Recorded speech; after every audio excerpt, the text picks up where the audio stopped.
Hello, Jerome Hi. Ortega. Hi, Monica. Welcome.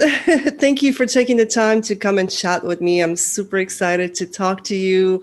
If you don't mind, just give us a little introduction about yourself. Sure. Okay, so again, Jerome.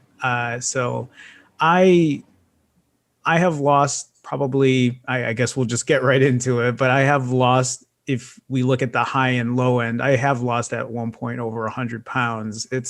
I haven't lost as much now. A lot of that is just the maintaining portion of it, but Mhm. I've lost most of this weight through fasting, or primarily through fasting. I have been obese, morbidly obese, at many points in my life, almost my entire life. And it's only been Mhm. this last, I think, almost, well, coming up to 2 years where I've actually been able to keep the weight off Mhm. consistently. So that's pretty much a short synopsis of Yeah. me. I mean, Hmm. that's amazing. I will post your pictures on YouTube on the video, but like your before and after transformation, you don't even look like the same person. I get that a lot. Actually, it's funny you say that because I was at a family party last week, and I haven't seen a lot of families since COVID, and now that a lot of us are vaccinated, I Mhm. went over there and I had my mask on, and a lot of people who were there didn't even know it was me until like I Yeah. took it off, and yeah,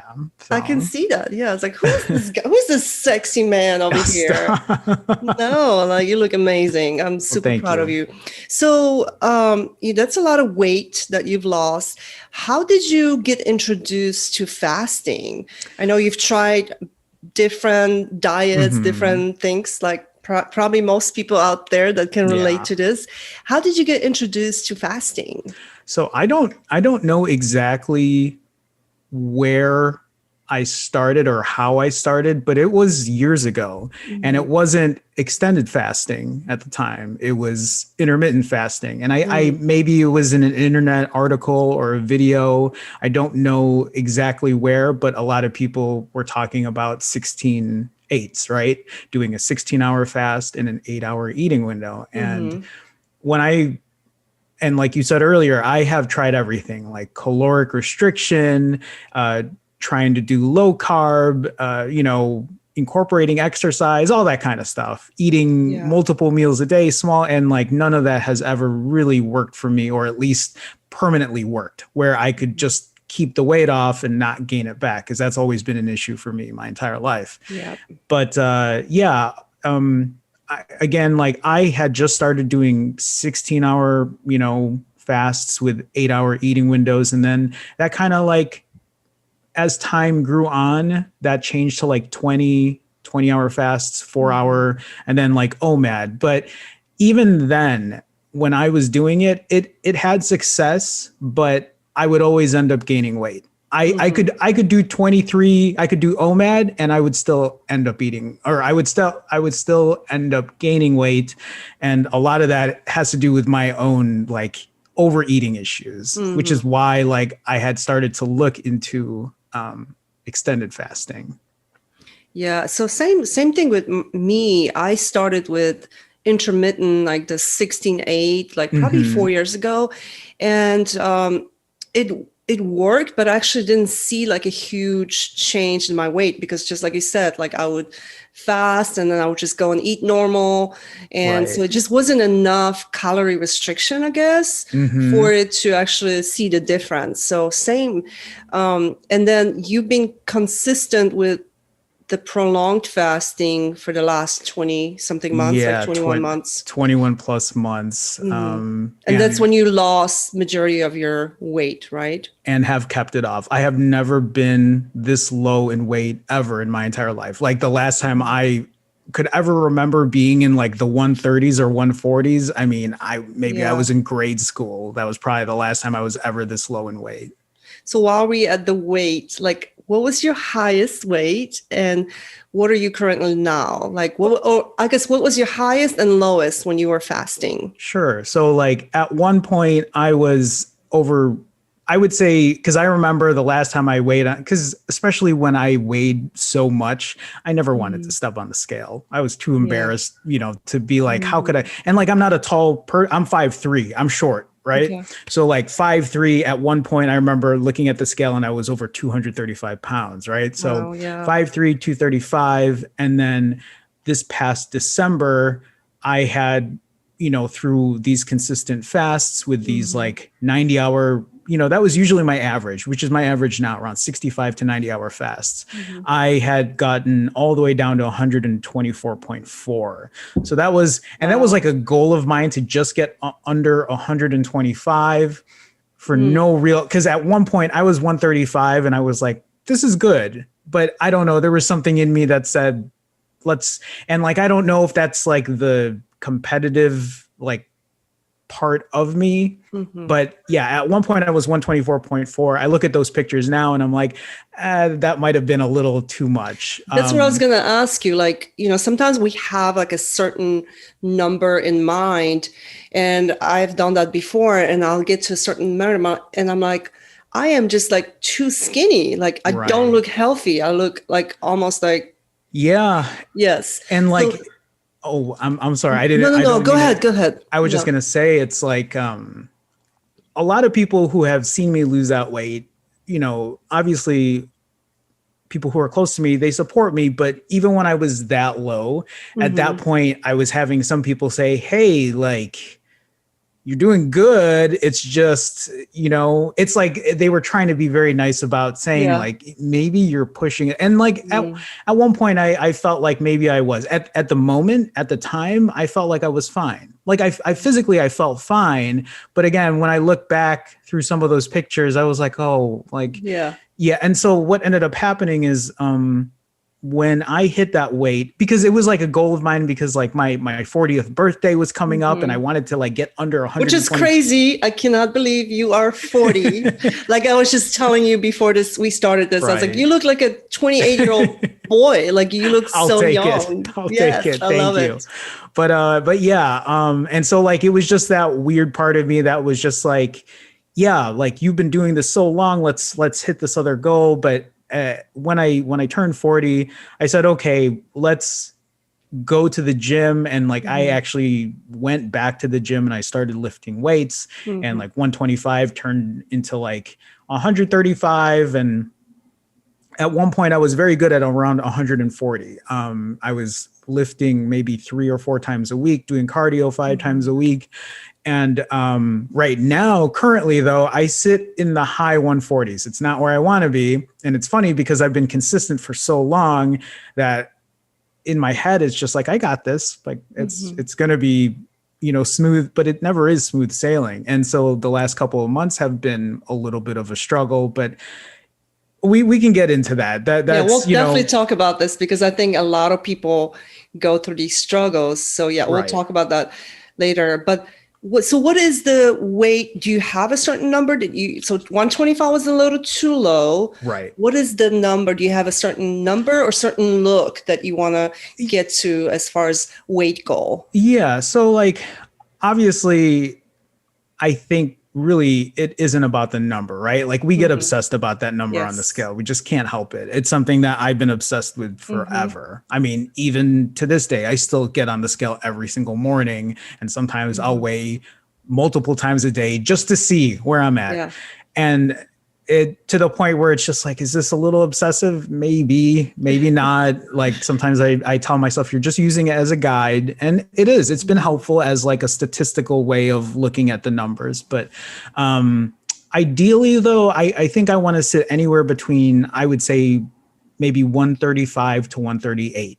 And like I've been there before. I know like how I looked and how I felt. And even lifting weights, like I felt good around that range. And so I think I would be happy there. Even 140, I think I would be okay at. So Mhm. I'm happy where I'm at right now, like in the high 140s, but I know I can lose a little more. And it's like when I look at myself in the mirror and like, we're our own biggest critics. I'll look at the Yes. mirror and it's like, I'm just judging everything I'm looking at. And I'm like, this could be better. This could. Well, but sometimes it's also like recomp, like Sure. changing your body composition, like adding more muscle, obviously for a guy Right. versus like being skinny. So there's a lot of, you know, Hmm.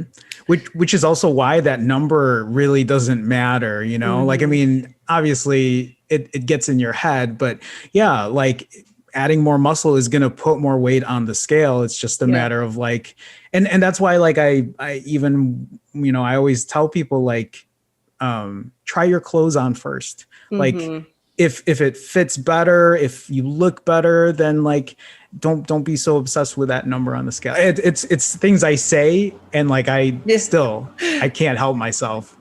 Do you have any loose skin? Like you lost at one point like over 100 pounds. Like do you have any loose skin I anywhere? I do, yeah.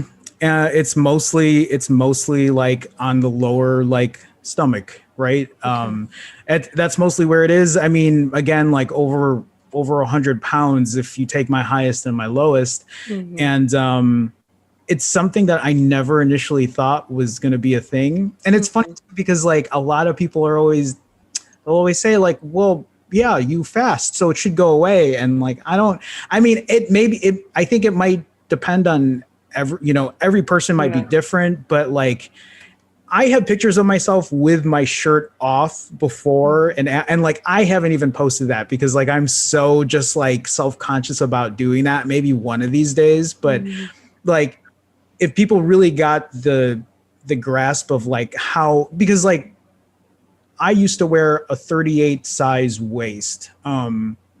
And like almost to the point where I was going to buy a 40 size waist, right? Like, and like, it was just, that's where most of my weight would gather. And now I wear a size 28 waist, to the Wow. point that like, I can't even, Yes. so like the 28s are loose on me. I have to like, even, I always say this, like when I make my YouTube videos, but like the shirts I wear now, I shop at the boys section at Target.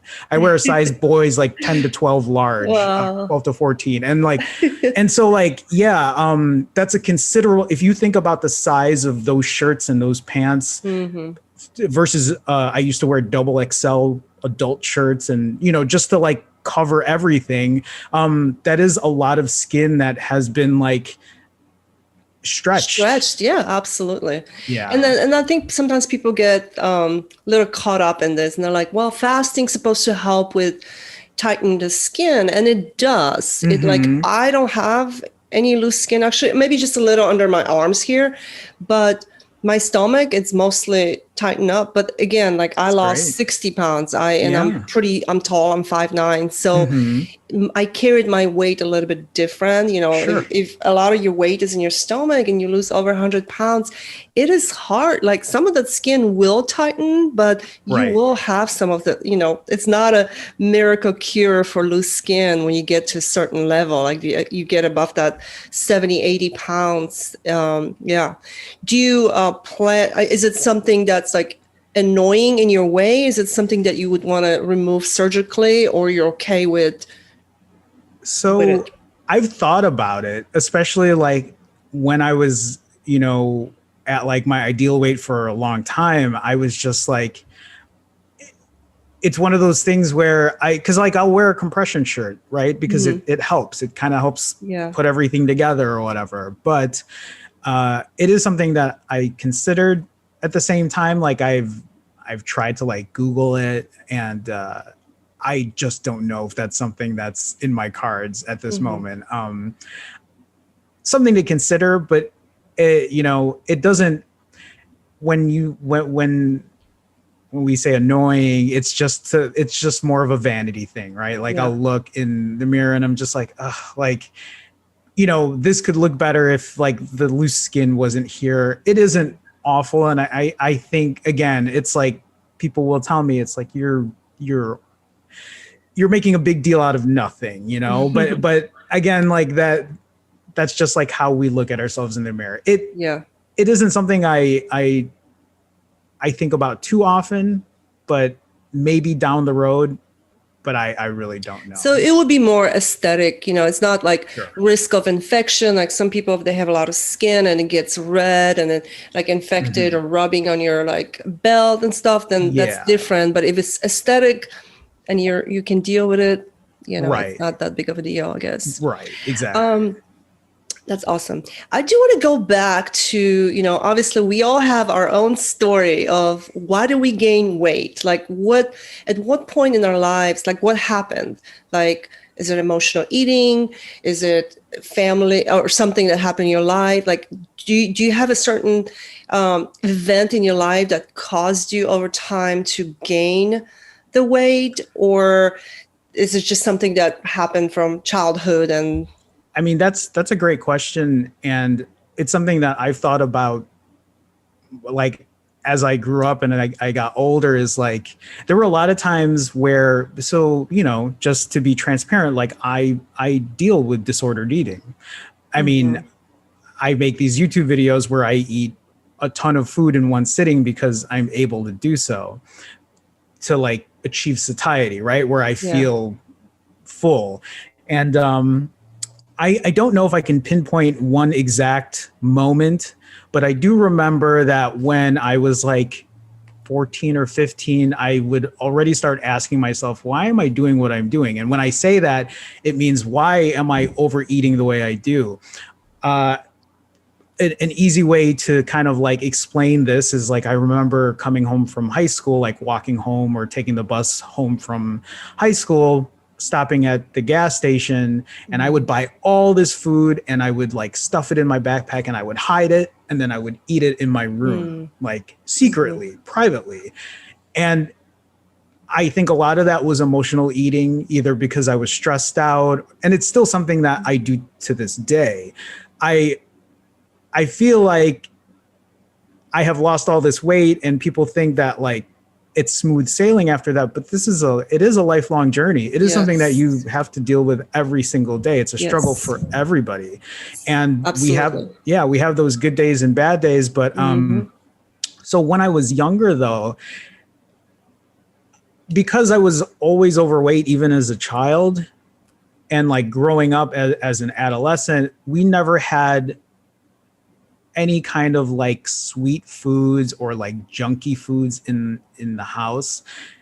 It was more like, it was mostly healthy foods, and I think a lot of that was because it was like you got to lose weight, it was just, it's like, I'm not gonna sit here and be like it was a parental thing, but like I think a lot of it was a factor. Taking stuff away from me that I couldn't have made me want it more. And I don't know if that's restricting those foods. Is anyone else in your family, was anyone else overweight in your family, or a little maybe, but mostly not. It was, I think for the most part, like, because I have a lot of cousins and I have a lot of family, but for the most part, most of us were just average, I guess. Maybe a few were overweight, but not to the point of where I got to, like the point of being morbidly obese. Yeah. So restricting the treat food. So you felt like, I'm going to buy all this stuff and eat in secret. And that created more. It did. It was it eventually it turned into like a way to escape, right? It was a way where I eat, I feel good in that moment. Like it sounds amazing and all that. Yeah. And then you do it. And then the next day it's just like you beat yourself up over it. Yeah. And you feel worse, right? And then you feel guilty. And that's the biggest thing. Some of the people that I coach, like, they'll message me and they're like, oh my gosh, I feel so bad. I ate bad. And I'm like, the worst thing you can do is beat yourself up for what you did yesterday. You just got to forgive yourself, learn from it, of course, and just get back into it. And I've done it. I'm super guilty of doing all those things because I've done it over the last 10 years, like that roller coaster. So yeah, that's awesome. I have been watching some of your YouTube videos, which they're great, by the way. If anyone if people out there have not seen your videos, definitely go watch them. They're awesome. Your YouTube name is Finally Fasting. Finally Fasting. And one of the YouTube videos, you're talking about one of the primary reasons for you wanting to lose this weight was for kind of vanity for a wedding Right. that you had to do. And you had 78 days to lose a certain amount of weight. And it was really cool because you show your board and like everything that you have, like you marked all your days, what I you did. did. Can you tell us a little bit about that? Like, was that Yeah. your main like inspiration, like for losing this big chunk of weight? It was. There were a lot of things that actually played into it. So at the time, I was living in LA, and I had just gotten a new job out there, and so I moved out there, and I had a wedding to go to in late 2019. Not And his wedding, it was a friend's wedding. yeah, right? not my wedding. so I say 78 days, but it was actually long. Like I had more time. I knew that wedding was coming. It was just a matter of like me saying, okay, I have 90 something days. So I would mark it. So that whiteboard that I used, it used to be a higher day than 78. It was just like me trying, and I'm like, I messed up today. So like, let's erase this board. And eventually 78 days was what it turned out to be. I was like, okay, 78 days left. And I use that whiteboard because it was accountability, right? So I was in a co-working space. I worked with a couple other people in this co-working space, and a lot of people who worked in that place, not even, with our company, would pass by and see that whiteboard. So I did that on purpose so people could see, like, it was accountability for me. Did you keep it at home or at work? No, that was at work. That was at work. Yeah, that whiteboard was at work, and it was public, Wow. and people would walk by and they would like look, and they're like, what is that guy write? And it was literally my weight and like, my fasting and all that. And I brought a scale to work, and I would weigh every day. And one of the reasons I did that was when I first started doing it for accountability, it wasn't working because there wasn't enough on the line. I'm kind of that person where it's just like, the more competitive it is for me, the better drive I have. Yeah. So like two people at work, they're just like, okay, like let's bet on it, which is what, and like somebody bet me $500 that I couldn't lose 50 pounds in the 78 days. And I said, okay, let's go. And so, yeah, Did you? Yeah. And so like I one person 500, the other person 250. Wow. And so like, that was just a bigger motivation for me to do this. In my head, I had already implemented a plan of like prolonged fasting or extended fasting. At the time, I was not familiar with like what routine I should use. I really wasn't aware of like doing rolling fasts. It wasn't even a term that was in my head, but it was something that evolved into it as I started doing it. But yeah, those 78 days it was a great learning experience. It was also very tough. And for me, it was a good way to show accountability. So what was your length of fasting during those 78 days, and how much did you lose total? So, when I started at that point, I think I was around 220 pounds. I don't know the exact number. It was around 220 pounds. And that is actually, when I talk about 21 months plus of consistent fasting, I'm talking about when I started in September 2019, when I weighed 220 plus pounds. And I think during the course of the time, I wasn't sure how long I should be fasting for. So I think the first couple of fasts, I was like, okay, I'll do like a 36 hour or a 40 something hour.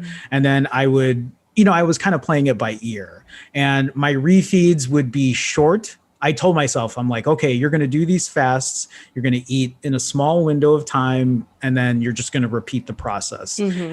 As far as how long they would go, I didn't know. So like the first couple were like in the 30s and in the 40s. And then I started pushing it into the 60s and then kind of playing back and forth. And weighing every day was actually helpful for me, because then it would show me like, if I was, losing weight, or at least on the number, but it was just a guide.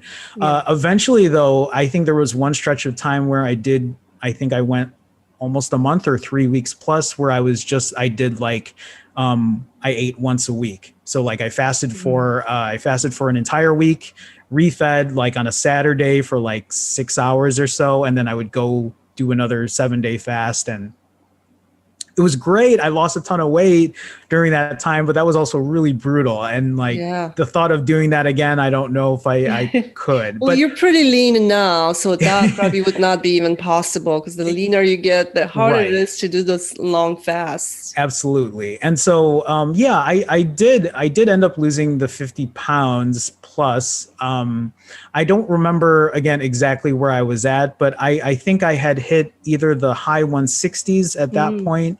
And then I was a little scared actually, because after the wedding, I was like, okay, now you have nothing on the line. Like, what are you going to do? And, thankfully, this YouTube channel started for me because I was like, okay, I need to show more accountability somewhere. Yes. And that's kind of how the YouTube channel evolved, because I decided, like, if I want to keep myself, again, accountable, something, I had to do something to show that like I was doing something to keep my like weight loss health journey going. Yeah, accountability is huge. It has been for me. I know it is for a lot of people. Your chances of reaching your goals with having accountability, it's like 95%. I believe it. Yeah. But there's no accountability, there's no responsibility. So like for me, like I have some accountability partners. I do have a coach. And just my Instagram, like I can't just like, you'll know when I gain weight, right? And it's happened before. I'm like 10 pounds heavier. I'm like, oh my gosh, I got to lose this because people are depending on me. I am accountable to my followers, these people that have been following me for a while through my weight loss journey. And that helps me. It makes a huge difference, because if you're not accountable to anything or anyone out there, you just like don't really have a goal. Right. So. And like, I mean, you hit the nail on the head, because a lot of that is just, if you don't have that accountability, right? Like you can keep yourself in your apartment or your house or whatever, and like nobody can see like how you're eating or what you're doing. And not everybody needs that, but there are some people where like it is definitely a benefit to do that.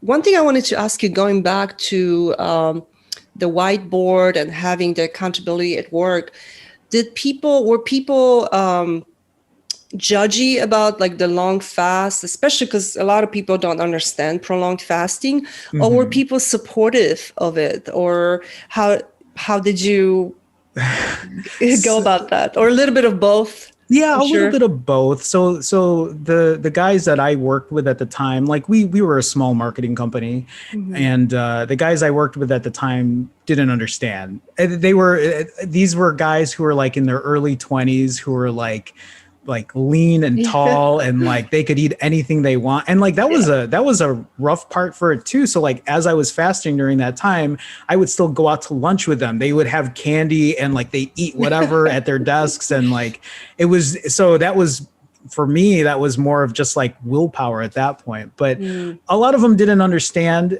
And I've always had people ask me like, aren't you going to die doing that? And I mean, and I guess to be fair, it's a valid question. A lot of, what I do, or just like fasting in general, isn't the norm, especially here in the States. It's not something that a lot of people do. I mean, it looks like there's a little more popularity behind it now or today, but like, even just like in late 2019, when I started, like people didn't, when I would explain it, they'd be like, that's not normal. Just eat normal. And like, and it's I get that a lot, where it's just like, just restrict your calories and exercise. And I wish I could like get into the whole like, well, I've done that and it just doesn't work for me. And like, I wish I could just tell people, you have to understand that everyone's situation is a little different. Like, and something I always say is like, just because I fast for that long or I eat the way I do doesn't mean that you have to do it. You just have to find like what works for you. Absolutely. And I mean, I felt the same way when, I started looking into prolonged fasting. I was like, no, that's crazy. Like 24 hours, not to say like 72 hours. Like I thought it Right. was just crazy. But that is the only thing that worked for me. Restricting calories doesn't work for me. For somebody that's Hmm. a overeater and binge eater, emotional eater, it doesn't work. Like I wish I could just eat, 3 meals a day Yeah, me and too. restrict my calories, but it doesn't work. But also there's so many myths about fasting that a lot of people go by. And so learning, and I know you did this because you speak about this in your videos, actually getting on internet and learning anything you can. Don't just listen to people or naysayers like, oh, that's stupid, you're gonna die. There's Right. people that have fasted a year and didn't die. Hmm. So actually going out there and educating yourself, learning the risks, the benefits. Don't just listen to Monika or Jerome. Like, yeah, we've lost our weight and we've done our research, but do your own research. Knowledge is power, and it can actually motivate you to get started with fasting, because it's not just the weight. I think the biggest thing for me that got me motivated to fast is the other benefits, like looking younger. Look at you. You're like 10 years younger, at least from what you were before, like anti-aging, Yeah. health benefits, cancer. There's so many amazing benefits beyond fasting. Fasting is one of the benefits, of course, that most people are familiar with, but Right. the health benefits for me now are more important than even the weight. Yeah. No, Even no, when I I, get skinny, when I get to my goal weight, which I'm almost there, I still want to fast. I still right. want to spend, maybe twice a year and do like a longer fast. Hmm. Yeah. Is Yeah. this something that's for you? I'm sorry to No, cut no, you. go ahead. Is this something that you plan on doing for the rest of your life? Is this like a lifestyle now? Yeah, complete lifestyle. This is the only thing that has ever worked for me to keep me in check. And when you were Mhm. talking about like the benefits, one of the main things as well is like the mentality, the mental part of it, right? Yes. Like I feel a lot more confident. I feel like Mm. losing this weight has brought back like the part of me that wants Mm. to be social, which is like Yeah. unfortunate because as I started to lose all this weight, COVID happened, and I was like, well, now I can't go and like do any, but even just like the confidence that I Mhm. have, the risks that I take, and it's not to say that people who are overweight or whatever shouldn't be more confident, shouldn't take risks. That's not what I'm saying. I'm just saying that like losing this weight, putting myself in a better mental state Mhm. has given me the opportunity to like put myself out there more. It's also made me realize that like, hey, I'm still the same person that I was even when I weighed that much. I never had that confidence in me. If Mhm. anything, it's helped just boost like who I am as a person, whether I'm this weight or if I gain 80, like I'm not saying that's what I want, but I want people to understand that like, yeah, there is a physical benefit to it, but the mental aspect of it is huge as well. Oh, But absolutely. yeah, and just to like answer what you were asking, this is a lifestyle for me. It is the only thing that's ever worked. Uh, I would love to, you know, back off extended fasting. Like I don't want to do as many as I have or as often as I have, but like that's still a trial and error thing. Mhm. I will say like the things that I have dealt with in the past is like when I was 22, I was diagnosed with type 2 diabetes, with high blood pressure. I was finding Mhm. myself in the ER a lot because I would get very anxious and like they'd have to do I think my blood pressure was so high, like two or three times that they had to do the was it the EKG or whatever, like Yeah. where they put Mhm. everything just to 12 make sure lead EKG. just to Yeah. make sure everything was okay. How high was your blood pressure? I don't even remember, but it was to the point where they had to do it because they Mm. just, they wanted to make sure everything was okay. I remember though, when I was when they first diagnosed me, with diabetes, my blood sugar was like in the 400 plus range. It was like Wow. extremely like, and like I had no idea what it meant. The thing is though, like my dad was also diabetic, so Mhm. like he was diabetic. I saw the complications that he dealt with, Mhm. and it's funny because like when, even though he had all those complications, I couldn't, it wasn't motivator for me to like Mhm. do something about it, you know. When my dad passed, uh it was difficult, and I thought like this was going to be my turn to like be like, okay, you need to like do the right things so you don't put yourself in this position. But like even then that still wasn't enough, and it's interesting how the mind plays such a big part in it, because sometimes it just takes one certain thing to like flip that Mhm. switch. And I don't know. I don't know why it happened in LA for me. I don't know why, if it was just because of this wedding, but like it was just the matter of me doing it and then learning from it, right? Mhm. Like as these months have passed, I've learned so much about myself. I've learned so much about what I do or how my mind thinks, and like it at least puts me back in like a better balance than where I used to be. Mhm. Yeah, I mean, and people do ask, like, well, how do I get started? Like, I'm trying, I can't get this weight off.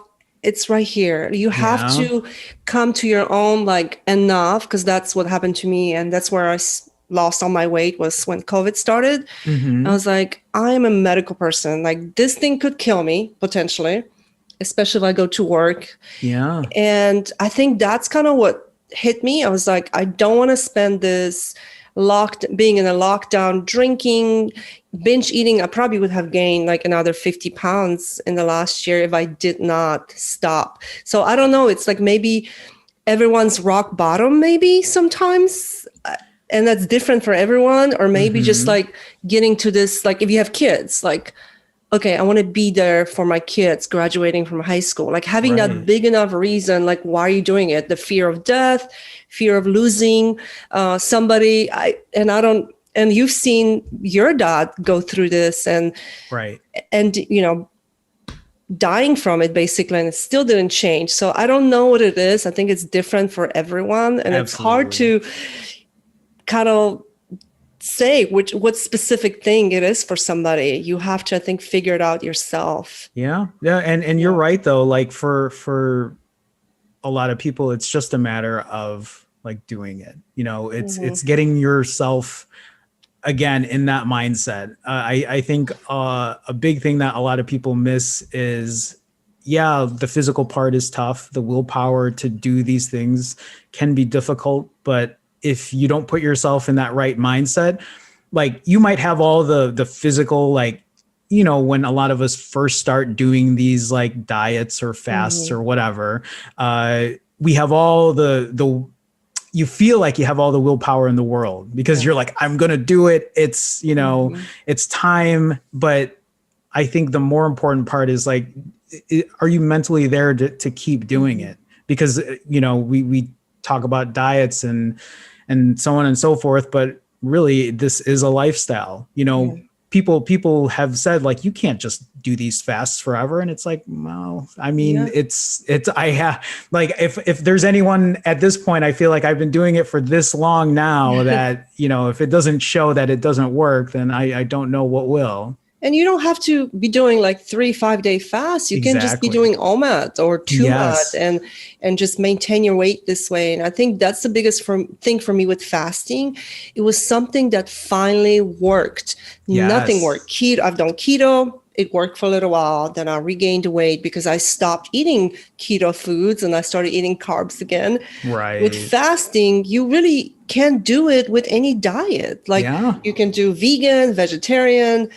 It goes with every diet out there, carnivore, and it's the only thing I think that worked for me, and it gave me hope, like I can do this. And I think that what was the frustrating thing for me the last 10 years, like losing weight with keto, regaining, losing, and I felt like a failure. I felt like I just couldn't Sure. follow the diet. I always worked out. I tried to eat healthy, but then I would get off the way of the diet and then regain over like 2 weeks, regain like 20 pounds. So it was mentally defeating. So finding fasting and how easy it is, Mm-hmm. because it is easy now, maybe not for some people that are just starting off. Right. No, but that's so true, because I think out of any kind of way of eating or, regimen, fasting is the most Mhm. versatile. It is the most flexible way. I Yeah. had somebody ask me when I had brought it up to them, they were like, "Well, it sounds good, but like, what should I eat?" Because like Mhm. this person was very fixated on eating a certain set of foods, and like I don't really. And this person told me that while they enjoyed, they first started doing keto and they had lost weight doing it, but felt bad because they felt like it was just too much meat and they didn't want to do that. And so they didn't want to go back to and I said, no, you eat the way you want to eat. Mhm. You just need to figure out your fasting regimen. And the question usually is like, well, what should I fast at? And I said, whatever you're comfortable with. Like, if you want to start off, if you've never fasted before and like you're not familiar with it, like start even with a 12, see how that Yeah. feels. If that feels okay, then move on and add an hour or add more. Mhm. And the more you do it, the more you'll realize that like you don't need to be eating all day, Mhm. and but that's again, that's the beauty of it. That's the beauty for me as well. Like so like even before keto, I think before keto was like the big term, I was doing low carb, right? Like Mhm. that was, and I think at one point I was just giving myself 25 carbs a day, which, worked initially. Like Yeah. I would lose a little weight. And for me, again, I think that restriction is just very difficult for me. For some people, like they're able to do that, and more power to them. If it was up to me during my refeeds, I would eat a lot cleaner if I could. It's just very hard for me, which Mhm. is why like I fast for longer and I eat a lot more. But when I was doing low carb before, it would work until it didn't. Right. Mhm. Like there would be a day where there'd be a family event or like a party, or I'd go to a Mhm. bar and it's like, yeah, I drink like 2 beers and whatever, and it's all down the drain. And that Yes. cycle would be like the next day it'd be like, well, like I don't want to do 25 carbs. Like this was so enjoyable yesterday, and like that cycle would happen. And so for me, again, I think with the disordered eating, with the overeating, I've said this before, I'm a very all or nothing person. I have that like mentality where it's like you either do it 100% correct or Mhm. forget about it, and like that is not the right mindset, but that's a very bad habit that I have a hard time getting myself out of, Well, which it's is what what. works for you, and if that's what works for you, Right. then yeah. Do you And subscribe to a particular like diet, or you just kind of eat pretty much wide variety of foods? yeah, so I've tried. And so here's the thing is I've tried. here's the thing is like I know that I could eat better, and over time, over the 21 plus months I've been doing it, I've noticed that my diet has gotten better.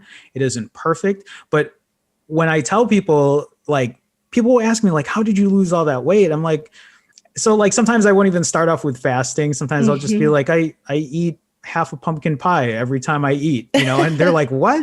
But it's actually honestly the truth. In like the last 20, for some reason I have like this obsession with pie, especially pumpkin pie, and every refeed I eat half of a pie. Like Wow.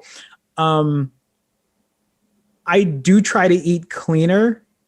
I have on my YouTube channel, I have recorded myself eating, you know, when I first started the YouTube channel, and it was a lot more um, processed or junky than I do now. But it doesn't mean that it isn't super clean That was today. a sneeze.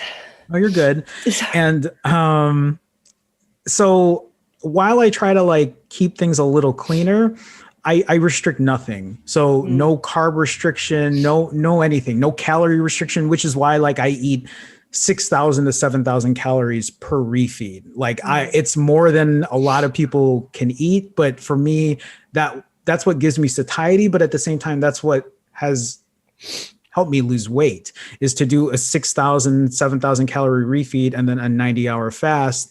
And so when people ask me like, you lost 90 whatever pound, and it's like, yeah, that's exactly how I've been doing it over and over and over. And as time has gotten, like as time has passed, I have tried to like, you know, evolve how I eat, which is why like Mhm. I try to cook more. And I've like learned, because I've never been a cook. I would, my whole life I've just been like eating out and like going to fast food and like whatever is easy and like whatever is most processed, because that's what tastes the best. Yeah. But like it has changed over time.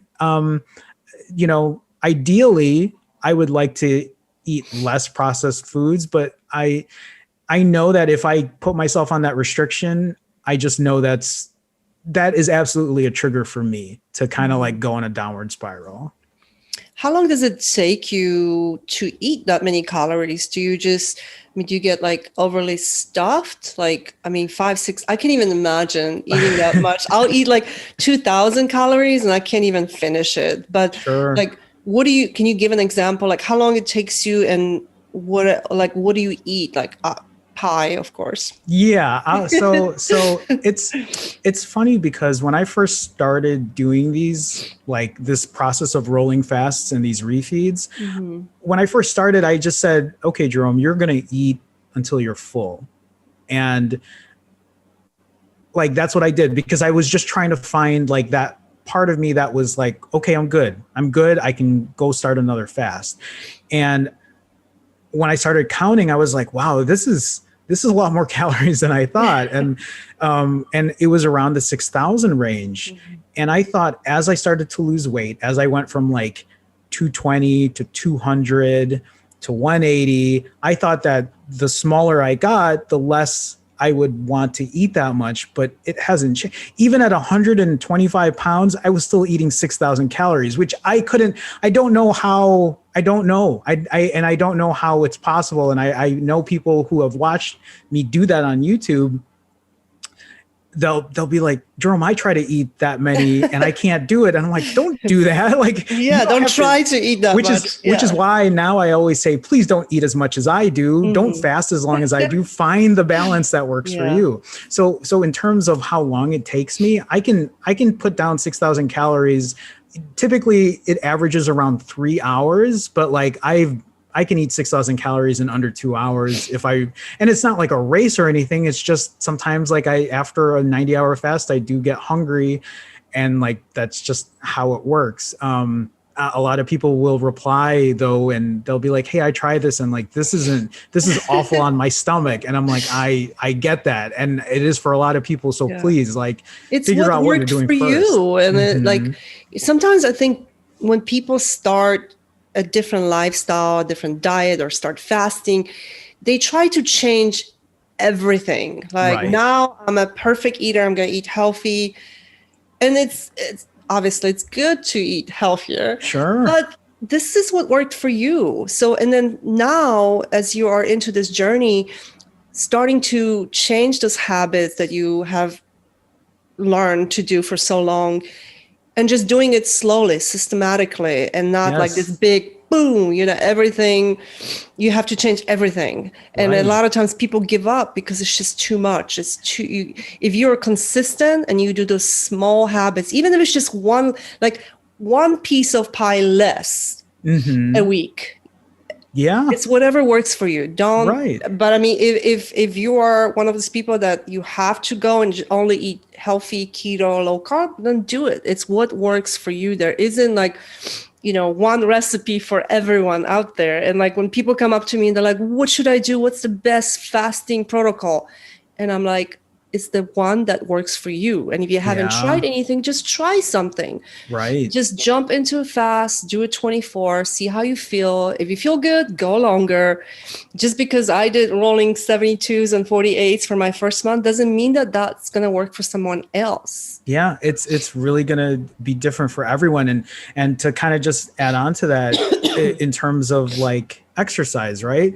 Like when you were talking about people going all out and having to do everything perfect, when I first started fasting, like I didn't even want to exercise at all. Like I've never really been much of an exercise person until I started to lose this weight. And so like when I first started fasting, I think the first 2 or 3 months I wasn't doing anything physical, because fasting already was taking a toll on me, like for as long as I did. But then I started to incorporate walking, right? And it was just Yeah. small walks, and then eventually to the point now where I walk like 4, 5, 6 miles a day. Like it's just I enjoy doing it. It's, for me, it's enjoyable. It's a mental, like it's a mental like break Yes. from everything else. And then I started to incorporate strength training. So yeah, that's an evolution of where I've gone, to the point of just like, okay, let's figure out the eating, losing weight part. And then once you Yeah. do that, then I started adding the exercise in, and like you said, like over time, you learn more about yourself, right? You learn about what works and what doesn't.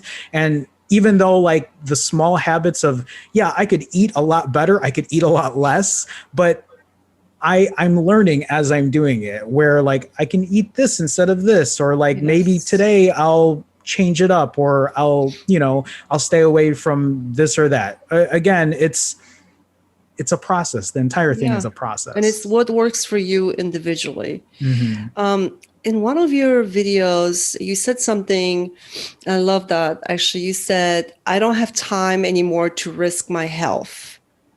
Yeah. And that really spoke to me. And I'm like, wow, I don't have time anymore to risk my health. Like, that is such a beautiful way of self-care, thinking about yourself. Like, I'm doing this because I don't want to risk my health. And you have, as far as I know, you have reversed all of your health issues, right? Like your Mm-hmm. diabetes, your hypertension, Right. and you're pretty Well, even healthy. again, yeah, the Yeah. mental state behind it, right? Because Hmm. at so when I was in my 20s, I ended up going to therapy for my eating issues, and it was really difficult because, especially at the time, because my therapist was talking about depression and putting me, on antidepressants, and it was just so much. It was a lot, and it's something that I've dealt with for a long, long time, and so being able to put myself in a healthier position has helped in a lot of ways. But the one thing that I told myself when I did start, or at least when I was trying to really get into a healthier place, was where I told myself the only two important things in life, and I feel like this can be for almost anybody, is your health and your happiness. Those are the two things that, like,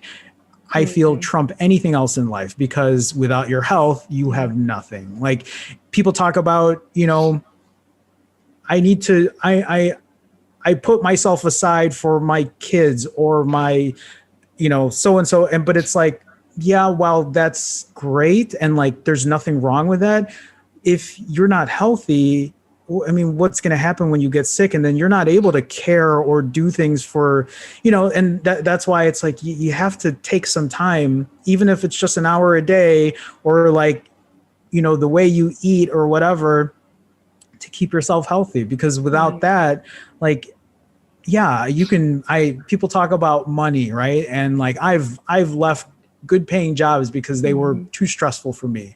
And I've had clients that I've worked with that I'm just like, I can't do this because it was too much. And it was one of those things where it's like, I would rather keep my sanity, keep my health and happiness first, over money, over making an extra dollar or whatever. Because yeah, again, like that, I, and those are things I still try to remind myself with, because it's still a difficult thing. But health and happiness, yeah, number one. Absolutely.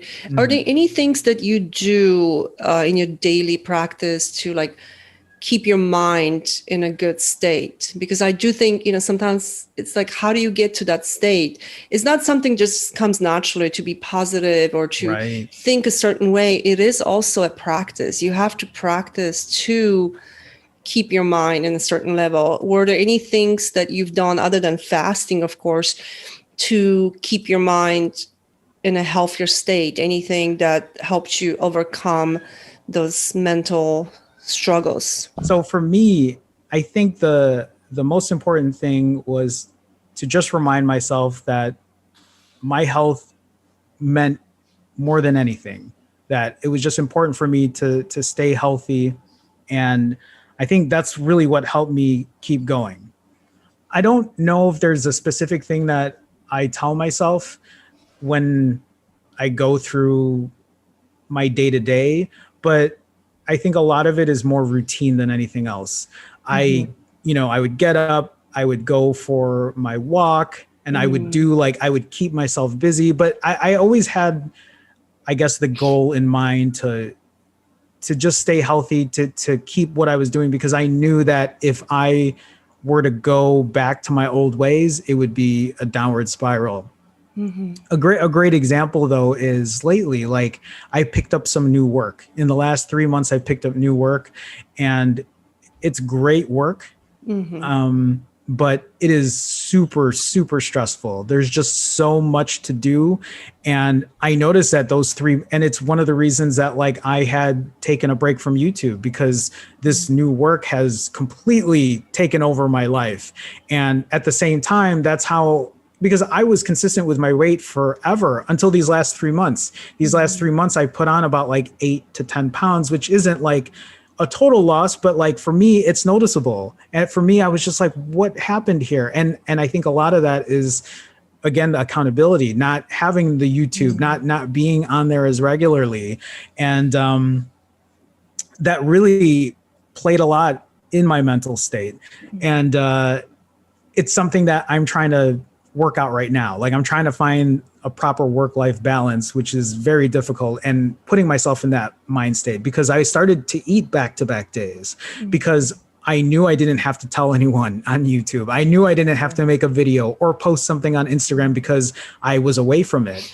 And to make up for it, I would eat 4 or 5 days back to back, and then I would do a week fast, and I know not everyone can do that, but I was getting into these worse habits where it was oh, you ate 4 days in a row, so now you're going to fast for a week. It's that's sabotaging yourself. Yeah. Yeah. And I will say that the last 3 months have been difficult, but the last couple of weeks, putting myself back into a proper mental state, has been a difficult transition, because it felt like starting over again. It's how did I do this before? And to kind of add on to your question there, because a lot of people will tell me this too. They'll be like, hey, I did this before. I've done these long fasts. I can't do them anymore. I don't know why I can't do them anymore, but I can't do them. I get that a lot. And a lot of times I think people just, sometimes I don't think people realize how strong physically and mentally they really are.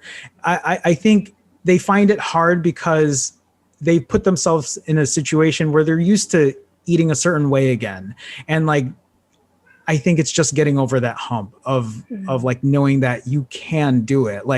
You're doing it for a reason. All the reasons you did it before, all the reasons that you got to that point to get you to lose that, you can do it again. It's just finding It's that mental blockage, I think, because I hear that a lot too. People will lose 70 pounds and then regain it back, and then they're I can't get back into it.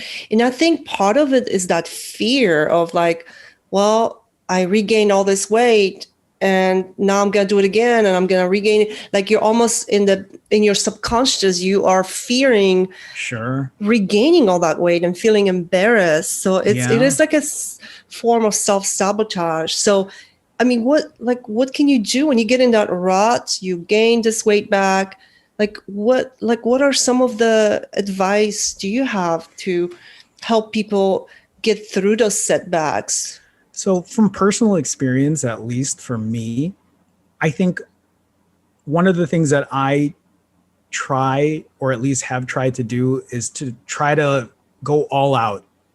I'll tell myself, you did it before, you can do it again exactly the same way. Mm-hmm. And sometimes that isn't the case. Sometimes I think we need to tell ourselves that consistency is more important than how much weight or how Mm-hmm. long you could do a fast for, right?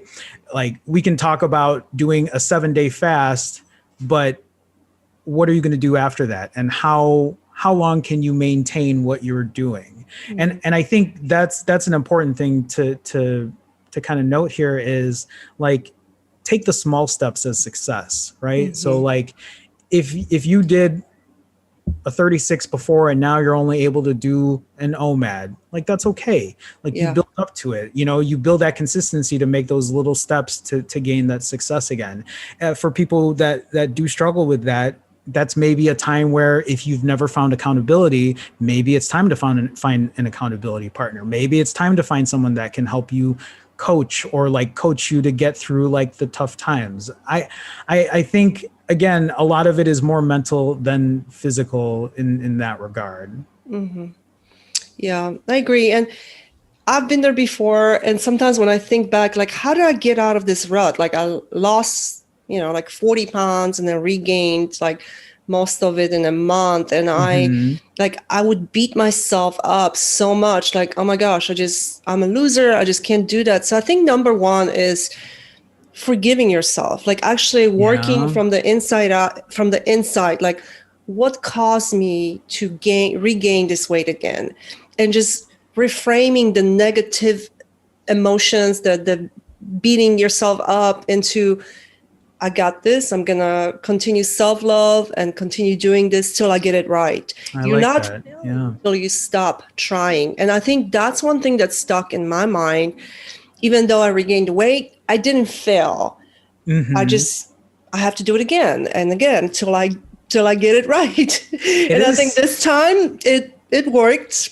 Yeah, Yes. it's absolutely a learning process, Hmm. and if you don't do it right, Yeah. you'll never know, and you'll never learn from like those past mistakes. Hmm. So if you're one of those people that it's in a rut or gain weight back and then just can't get back into it, just number one, just spend some time just forgiving yourself. Don't beat yourself up and just try again. It's okay. It's Yeah, okay that you regained the weight. You can do it again. I mean, it's a good practice. You did it once, you can do it again. If it happens absolutely. again, you can do it again. So it's Yeah. okay. You keep trying till you get yourself in the space where you're happy, because there's nothing more important than that inner happiness. Yes, I can look great and my body can look great, but if I'm not happy in here, that doesn't really matter, because it reflects back on how you act. Everything that's inside of you shows on the outside as well. I agree. That's actually great that you say that, because even when I lost all the weight and I was, at like my ideal weight, I remember there were times where I was like, okay, I'm here now. But sometimes I didn't feel like, I think a lot of people think that once you get to that weight and you Mm-hmm. look the way you want to look, everything is going to be perfect. You're going to No. like mentally. And like, I remember looking at myself and I'm just like, everything fits.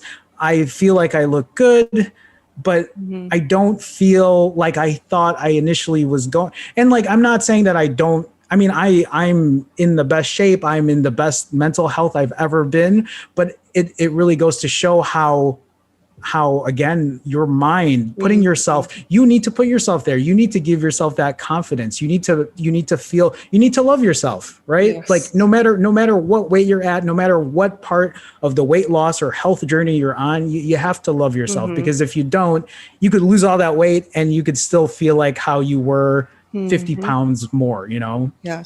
And I think that's so important. And when I coach my girls and guys Mm-hmm. too, from the beginning, I don't care, you can be 300 pounds. One of the things that I make everyone do is they have to record affirmations in the morning. Like when they wake up, they have to, before they step on the scale, they have to say, I am enough. I'm beautiful. I'm strong. Whatever it is, the affirmations you want to say, because even though it sounds silly, sometimes people are like, oh my gosh, but I'm not. It's like, you have to start believing those things, because you are. And your weight loss is going to be so much better when you actually ingrain those things in your subconscious. That's why repeating things like that, the words, I did that the first year. I would wake up and the first thing I would say, I am enough. I'm beautiful, I'm strong. And I was like 250 pounds at that time. And even though sometimes it felt silly to say those things, it does work. So I would start with that. I should start doing that. Do it.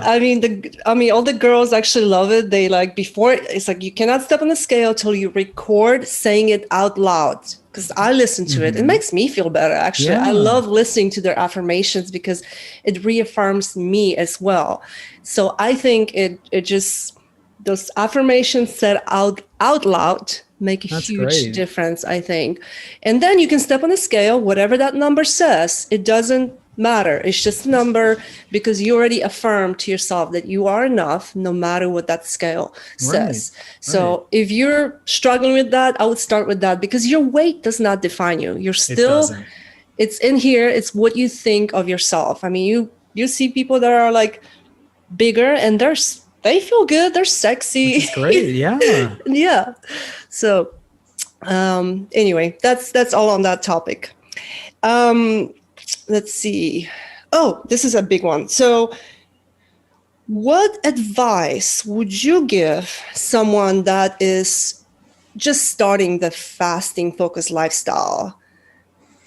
Or maybe is thinking like, oh my gosh, I don't know if I can do this. Like, what advice would you give to somebody that's new to fasting? So one of the things is I think right away they look for a number, right? And when whatever that number is, it might sound daunting. Like, I don't know if I can do that. That seems like way too much. The one thing I always like to say too is like, hey, most of that time, like 8 hours of that should be sleeping already. So like, if you're talking about doing a 16-hour fast, really, you should be sleeping for 8 hours, hopefully. And then the other 8 hours is the time that you really are fasting, the time that you are, actively trying not to eat. And whether that number is 16 that you give yourself, if you're not able to hit that 16, that's okay. Like, you can aim for 14 or 12 or whatever it may be, because everybody starts in a different place. Some people might be used to eating at the same time every day, like multiple times a day. And I think it's just breaking out of that habit. There's also that hormonal thing where, your body is letting you know it's time to eat because you've been eating at that same time ever. And the one thing I always say is like, the hunger comes in waves. You'll feel hungry, but it'll pass. It's temporary, right? If we were hungry all day, every day, and it never like went away, that might be a different issue. But like, once you get over that hump and you get used to it, it becomes a lot easier. It becomes a lot more normal. The one other thing I also tell people is the food will always be there. The food will always be there. It doesn't, like, I get it, especially at like social events or when everyone is out and like everyone's eating and you can't be. It's like, you will have that opportunity again later, right? Like that bag of chips or whatever, or, like, you can always go get that some other time. If you put yourself in a position where like, hey, I'm fasting, that's your fasting time. Like so for me, I give myself, I call it a switch, right? I turn the switch on and I turn it off. And I always forget which way it goes on or off, but like when that switch is on, that means I'm fasting, right? Like nothing is going to change my position. Like when people try to like, because that happens all the time. Like, it'll have like, come on, Jerome, it's like, we're all going out to lunch. Let's go grab something. And I'm like, I already told you I'm fasting. That peer pressure, like you get a lot of that. Yeah. Yeah. Or it's like, just try it. Like all you have, just a small bite. And it's like, it's like, did you not hear me when I said I'm fasting? I'm not eating anything. And so like for me, that's kind of what helps me get through my fasts is I'm in that fasting mode, right? Like I put myself in that position where I'm like, no, nothing is going to change how I feel about it because I have a certain time when I eat and a certain time when I don't eat. I guess the last thing there too is, at least for me, it's one, yeah, accountability and having a partner is great, but also for me, I like to have a timer, right? I like to use a fasting app. I think that's very helpful for me because even if I don't get through that fast, I don't look at it as a failure. I just end it. So like a lot of people have that, and I've done it too. This is something I've done in the past where I didn't hit my goal and then I don't stop the timer because I'm just like, I messed it up. I'm just going to start over some other day. But like, if you are actively hitting the start and stop over and over and over, then you're giving yourself accountability. You're telling yourself, hey, I'm going to stop eating right now. And then at least when you do stop eat, or at least when you do stop fasting rather, when you stop that timer and you refeed, like go back into that app and then start your fast again. Because if you don't do that, I think for a lot of people, they throw it to the wayside and then they forget that, they don't think about fasting then, which is why like they end up going back to the fasting app like 2 weeks later and they're like, oh, it shows that I'm still fasting after, I think we've all been there. I like that. Yeah, I like that actually. I like starting my fasting app clock and be like, okay, just ate my last piece of food and I'm starting this fast, and I go back and look at it as like, oh, I've been fasting for 16 hours. And it kind of gives me motivation. It's like, I can do another 16 or yeah, that's a great advice. Going back to just what you said with people, just a lot of times people don't even care why you're not eating. Just say, I'm not hungry. I just ate. I'm good. Like, that's a lot of places they don't even care. Like, just don't eat. Yeah. Don't fall into that peer pressure because it's like people don't really care that much. It's more in our mind. We get obsessed about it. We're like, oh my gosh, what are they gonna think? And most of the times they don't even, if some of the people that you're friends with or you don't want to say I'm fasting because sometimes people be like, oh, why are you starving yourself? Just say you're not hungry if you don't want to say you're fasting. No, that's totally great. fine. That's great advice. That's great advice. Yeah, I was going to say, so like one of the clients that I have that I do work for, like it's a food company. So like I do like food photography for them and videography, and there's a lot of taste testing. And sometimes I have to be in those, at least for like the research part. And I'm like, I can't, and it's not that like at first I felt bad because I felt like I was offending, like, it's like, hey, like you're doing work for us, like you need to try. And I'm just like, but I do tell people I fast. Like for me, I'm very upfront about it. But I've noticed with other people as well, because I've been doing it for so long and because I've had success with it, nobody even at this point now, like even because my mom knows I do it, and like at this point, my mom's like, are you fasting today? She's like, are you eating today? So she knows, like a lot of people who have seen me lose the weight, like they know that it does work for me. So at that point, they don't even question it anymore. It's more or less, hey, are you eating or are you not eating today? I agree. Once you like had success with it, like, because my friends and my family is the same way, like, hey, are you fasting today or you're gonna eat? And they're they don't give me crap about it. They're very supportive because they've seen me change from the inside out and maintain the weight for the last year. So that's huge. But if you're new to fasting, you're just starting off, you haven't made much progress, if you don't feel comfortable saying you're fasting because you feel like people are gonna judge you or say you're starving, then you don't have to. It's really up to you. Whatever you feel comfortable with, it's totally up to you. I agree. I do have some questions on from Instagram that people have wanted to ask. Sure. One of them is, can you discuss sugar and carb cravings? How do you deal with that? So that is my weakness. That is absolutely my weakness. And a lot of people's weakness as well. Yeah. And so I don't have the best answer for that because my solution to that is how I work my fasting regimen, right?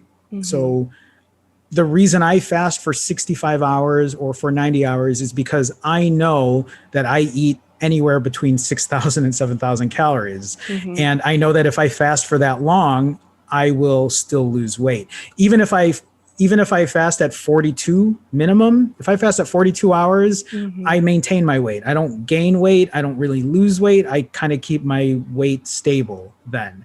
So for me,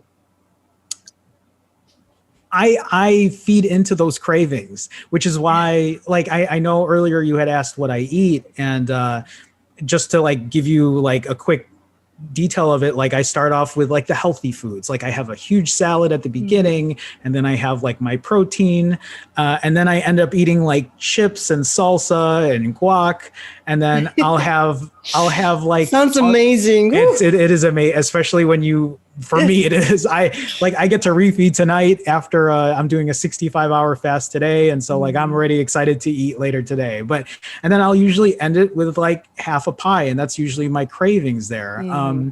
But like so for me, I actually like, I celebrate the cravings because Mm-hmm. I've fasted long enough to put myself in a position where I can eat it and I will still either one, maintain my weight, or two, lose weight Mm-hmm. depending on my fast. But to achieve that, you have to be able to fast for that time that you know Mm-hmm. that you can take that in. So maybe just to kind of help with that, one question a lot of people do ask me is like, hey, I have a social event, or like I know I'm going to be eating more because I'm going to a bar, or like I'm going to have dinner and I'm not going to be like eating the normal things I typically eat. Like, how can I do this and not feel? And so the one thing I say is like, schedule your fasts properly. If you know Mm-hmm. you're going to be eating more, if you know you're like, for somebody who has that craving, or like maybe set time aside for it, right? Like incorporate it with your refeed, incorporate it with your eating, and backload it, meaning like that's why like I front load with all the vegetables first. Like when Mm-hmm. I have like my big salad, after that I eat like a pound or a pound and a half of vegetables after that, because like I'm trying to put all the good food first to kind of fill me up, so that when I do have the junkier foods, I Mm-hmm. don't eat all of it. Because if you know Yeah, that I makes sense. Yeah. yeah, because I know that if I started my Mm-hmm. refeed with pie and chips first, the Mm-hmm. salad and vegetables, I wouldn't even make a dent in that. Mm-hmm. So Yeah, I do like that. And I do that myself too. If I go on vacation, I know I'm going to be like gone for a week and I just want to not have to restrict sure. food. So I'll do like a 72-hour fast before I go on Yeah, vacation. And then I'll do another one when I come back to just kind of help the dopamine receptors of to course. balance them so I'm not having those cravings. But the last time I went on vacation was on my birthday in April to Florida. I mean, I had nachos for breakfast and I didn't feel That bad sounds about it. amazing. Like, Yeah, I yeah. mean, it's okay. And I gained a little bit of weight, but not as much as I thought I would have. But again, like if you have, I mean, we all have those carb cravings, sugar cravings. If you absolutely cannot control them and you need to like eliminate, I know people that have to completely eliminate those trigger foods, then do it. It doesn't work for all of us because that restriction, like the Right. more you restrict and the more you say, oh, I can't have it, the more your brain craves it. So almost like changing the way you think about food. Like, yes, I can have pizza, but I choose to have chicken Sure. salad at the moment. And then your brain doesn't think that that pizza is scarce. It's still there. You can still have it. It's not that, no, you can't have it, brain. Yeah, You're just like, right. yes, you can have it, but I'm going to have this. I did the same thing with alcohol. When COVID started, that was one thing that I did not want to drink. That's Hmm. something that I committed to. I didn't drink for like, I think 8 months, Oh, actually, 7 or 8 months. wow. And instead of saying, oh, I can't have wine, I can't have wine, I said, I can have wine, but I choose not to because I don't want to feel hungover. I don't want to feel Yeah, anxious that's and great. not get enough sleep. And so my mind started thinking of wine like, oh, it's a something you don't want to feel. Like, I didn't think of the wine. I didn't associate the wine as like, oh, I'm going to feel buzzed and Yeah. like warm and tingly. And, Right. so I kind of turned it around and I started thinking of how it's going to make me feel the next day. Oh, I don't want to have a headache. I don't want to feel hungover or wake up at 3 o'clock in the morning. And that helped. So sometimes if there's a food that you don't want, like if you get bloated after eating like a whole pie of pizza, then Right. maybe say it in a way, yes, I can have pizza, but I don't like the way it makes me feel. I feel bloated, my belly gets distended. Sure. So try that. I don't know. It's all a mental game. It's It how is. you present that image to your subconscious mind. Yeah, that's great. So, I like that. yeah. Okay, here's another thing. There was a lot of comments on here. Uh, Okay. Monica Trevino Ortega. Oh, there you Do go. you know her? No, I do not. Okay. She says, I love him. I'm so excited to hear this one. I love that he makes fasting Perfect. work for him and that he's honest and does not promote rules. I agree. I love that as well. Uh, Yeah. I was just gonna say there. Well, and thank you, Monica, for saying that. that's I really was just, sweet. yeah, I was just gonna to add on to it is it's when I first started the channel, I knew that it was gonna get a little blowback when I first started, and it did. Mhm. I remember talking about what I did, like fasting for a long period of time and then eating Mhm. the way I do. And then I talked about it on Reddit and there was so much blowback from it. It was Mm. just incredible. Like, why do you eat that way? Why are you doing this? This isn't, and it's like, and that's like later on I had to start explaining like, hey, like it's because I do have issues with eating and this is what Mhm. works and this is the only thing that makes me lose weight. And now that's why I always have like I kind of put a little like prelude to people saying like, you have to do what works for you. It's Yeah. really important. And at this point, what I do on my channel is just share my story. So then like you can take the little bits and pieces that I do and Mhm. maybe tweak it to your way because yeah, like again, just like everybody's different. Everyone has a I different way love of that. doing And I things. think that's why people resonate with you so much because when you, as soon as you start these hard core rules, like, oh, Mm-hmm. you should not have anything else but snake juice. You know what? I don't like snake juice. It Yeah. tastes like shit. Okay. It makes me gag. So I came up with my own recipe. I put Yeah, there you some go. flavor electrolytes. They do have stevia, and some people give me crap about it. It's like, oh, doesn't that break your fast? Well, you know what? I've been successful with it. If I have you, been too. I've been successful that way as well. yes, there's a lot of rules. There's like the water only fasting, and you don't need anything, no electrolytes, nothing. I just does not work for me. If it works for you, do it. But I even have people that they're so afraid of fasting, like some of my clients. I have them go on like, okay, you can have your coffee in the morning and then you can have a bone broth at night. Does the bone broth break your Mm-hmm. fast? Yeah, it does. Will you still lose Right. weight? Absolutely. But Yeah, if it right. helps you get through that first 72-hour fast, then do it because the next time you can do it without the bone broth or coffee, whatever else you want to have, and you can be successful. So again, it's not those hard rules don't work for me. If they work for you, great. But we both agree that you have to do what works for your body and try different things.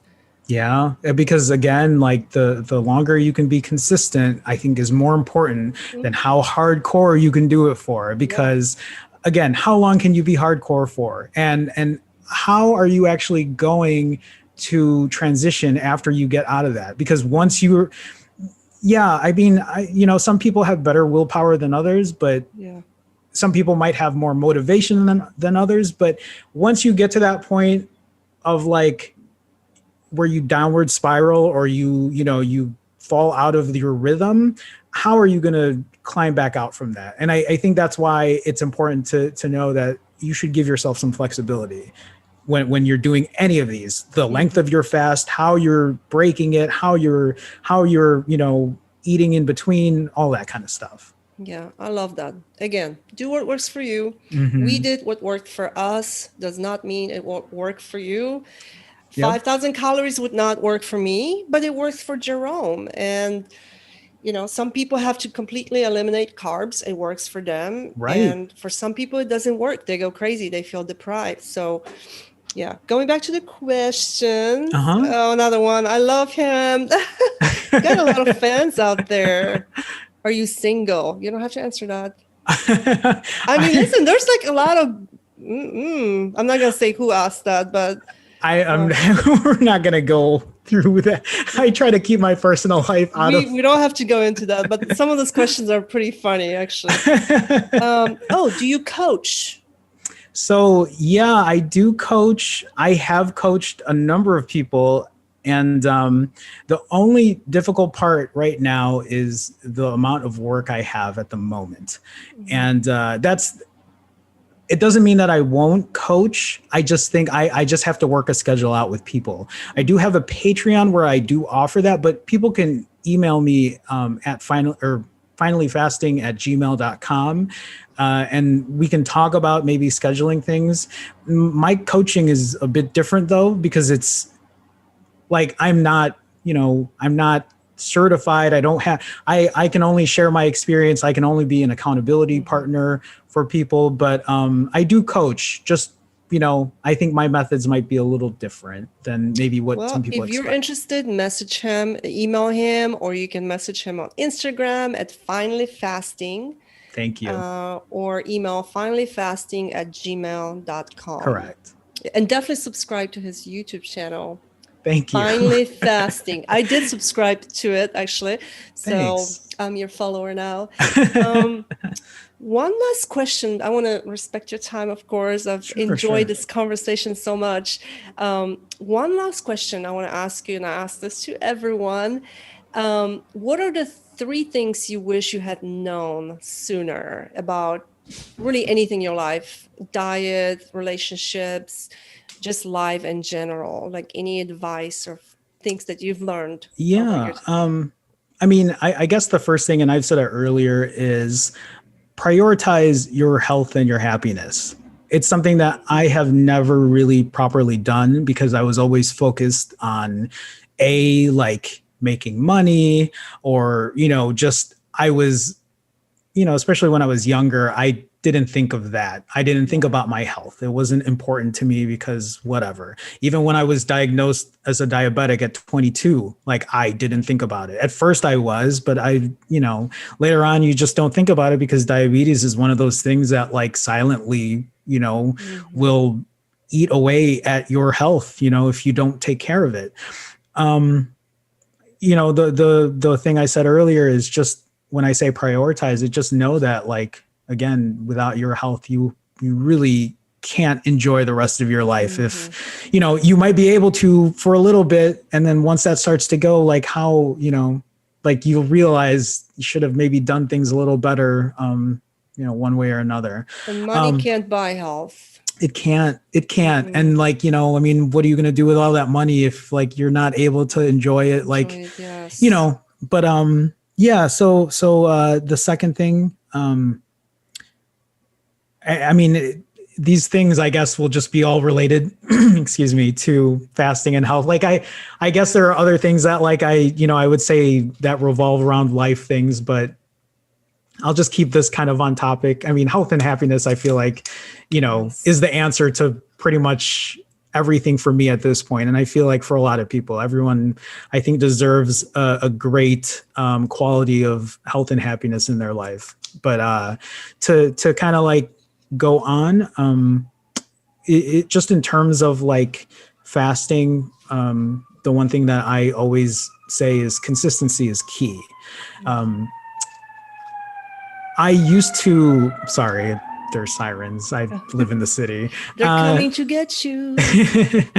So I used to tell people, I used to brag about, I won't say brag, but like the longest fast I've ever done was 11 days. And I an 11-day, like complete, like, water fast at that time. And I was very proud of that.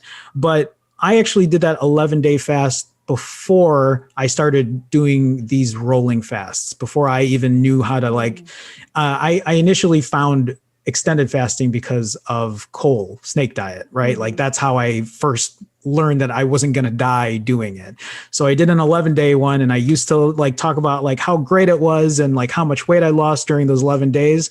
But what happened after those 11 days, I couldn't tell you. I gained all the weight back. Like because I was like, I didn't know what to do after that. I had no idea what to do after that. Like, what happens after this 11-day fast? Do I do another 11-day fast? And so it took, I think, another year before I realized that, like, okay, maybe I don't do 11-day fasts, but maybe I do longer fasts, see how much calories that burn, and then, like, incorporate a proper refeeding method to consistently lose weight. And so you mean you do shorter fasts? Yes. You said longer fasts. So shorter fasts and I'm sorry. And work on your refeeds. Yeah, like do fasts that will burn enough calories to compensate for your refeeds. So if if you eat 2,000 calorie refeeds or 3,000 calorie refeeds, then maybe a 36 or a 48-hour fast is what is appropriate for you to do it. But at the end of the day, the more important part is how long can you be consistent with it? Yes. Because anyone can, I'm not saying anyone, but like, yeah, we all have our great stories of how we lost X amount of pounds in X amount of days, but there aren't a lot of people that that I know personally or that I've talked to that can tell me that they have been able to keep the weight off or have been consistently fasting for like as long as I have. And I'm not saying that in a bragging way. I'm just saying that in a way where it's like, hey, I found something that works. Like, this is a consistent method for me that I know I can live with this, doing this. And it might not always be, excuse me, it might not always be a 65-hour, it might not always be a 90-hour fast, but I know what I need to do to kind of keep that weight off. So the last thing, and this doesn't just apply to fasting, but this or weight loss, this applies to just everything in general. And the one thing I do say a lot is don't wait till Monday. And what I mean by that is, and I mean, yes, this does relate to weight loss, but I am one of those people. I mean, I still do it, but not as bad, but one of those people where I would say, I'm not going to start my diet or my fasting or whatever I'm doing until Monday, because it's Thursday already. The weekend is here. Yeah. So I'm just going to enjoy my weekend. And I know a lot of people can relate because I know a lot of people have done it. And so they'll take the entire weekend and they will like gorge themselves. And then when Monday hits, they might have that energy to do that. But then Wednesday comes along or like and then that cycle happens again. Yes. And and when I say Monday, I don't just literally mean Monday, but like this happens when the new year hits. Yes. Like, it's like, oh, it's already, but it's Christmas already, or Thanksgiving is here. So I'm just going to wait until the next year. And then before you know it, you've just spent the last 6 weeks, like putting yourself in a position where you didn't need to be. And it doesn't mean that you can't enjoy yourself but it doesn't mean that you just let yourself go for the next 6 weeks. I mean, if that's what you choose to do, that's on you. But like, that kind of habit is very hard to get out of. I'm very guilty of that, where I'm just like, well, the new month is coming. The new year is coming. Monday's coming. Let's just start over then. And like, we all know for a lot of people how that turns out. So that's the last thing I have to say. It's that mental procrastination because you are dreading something or you don't want to start something. I'm guilty of it. I've done it in the past. New Year's resolutions. Oh, it's already mid-December. I'm just going to eat like crap for the rest 2 weeks, and then I'll start in January 1st. And then what happens? January 1st comes and you feel like crap. You feel bloated. You don't even want to go to the gym. You don't want to show your face to people. And then you like, oh, well, maybe I'll just start tomorrow. And it's this vicious cycle. It does not work. I do want to go back to your point, your second point. And something I want to add to that worked for me. I did the same thing. It's like, you're my like soul brother.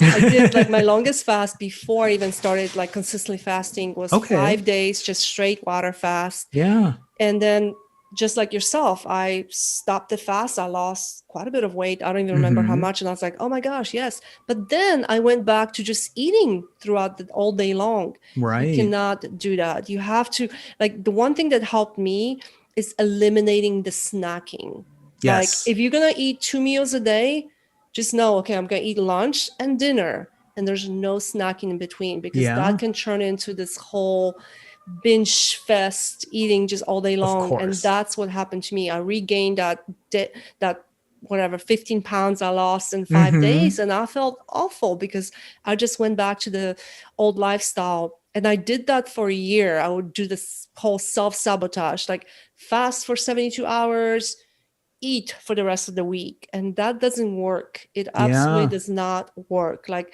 if you want this lifestyle to work for you, either at least do like OMAD or 2MAD. Don't go back to the eating all day long, because you will get super frustrated yourself and you're going to regain most of the weight. Right. No, completely agree. That's thank you for sharing that. And again, a lot of that is finding that balance, right? Like, yeah, we might know what to do initially, and we might have all that, like, motivation and gumption to Mm-hmm. like do all that, but if you don't know what to do after, that's that you need to have a plan. You need to have, Yes. and like that's something I've said too. You need to have a backup plan, Mm-hmm. because you might say, I'm going to do a 168-hour fast. Well, what happens when you don't do Mm-hmm. it?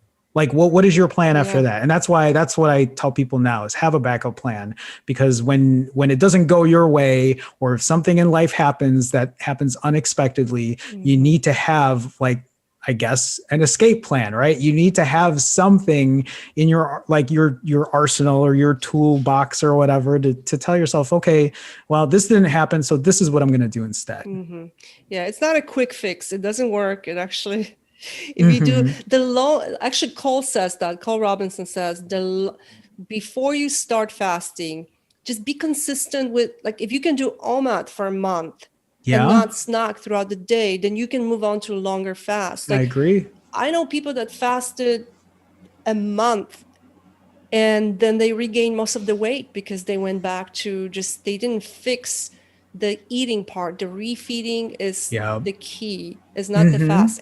Once you get past the 3 days of fasting, it's actually kind of easy Yeah. to go longer. So Right. it's just controlling those shorter fasts and the refeeds. Agreed. Agreed. Yeah. Drink your electrolytes, That too. Yeah. do the mental work, listen to our podcast, listen to Jerome's YouTube, Finally Fasting. He's got some good stuff. It actually motivated me. I was like, Thank oh, you. this is good stuff. I love it. And Nice. it's your personal experience and you're so relatable, like somebody said on Instagram. And that's what people like. It's not some perfect, I never make mistakes. I make lots of mistakes. I know you have. Mm-hmm. We're all struggling with stuff, stress, family. It's okay. It Give is yourself a okay. break. It's Yeah. not supposed to be perfect. We're not perfect. Yeah. No, that well said. I couldn't even add more to that. Very well said. I hope that this helps everyone out there. I so enjoyed speaking with you. Again, Likewise. you're so relatable, and I just love what you share with people. I hope everyone subscribes to your channel and follows you Thank on you. Instagram. I'll post all your um, info in the description so people can find you. I appreciate And it. yes, I appreciate it so much as well. And I hope you have an amazing rest of your day. You got You too, anything fun Monica. planned today? Work. Any work? Work. Yes, A lot of work, but it'll be okay. I'll figure it out. So, that's yeah. awesome.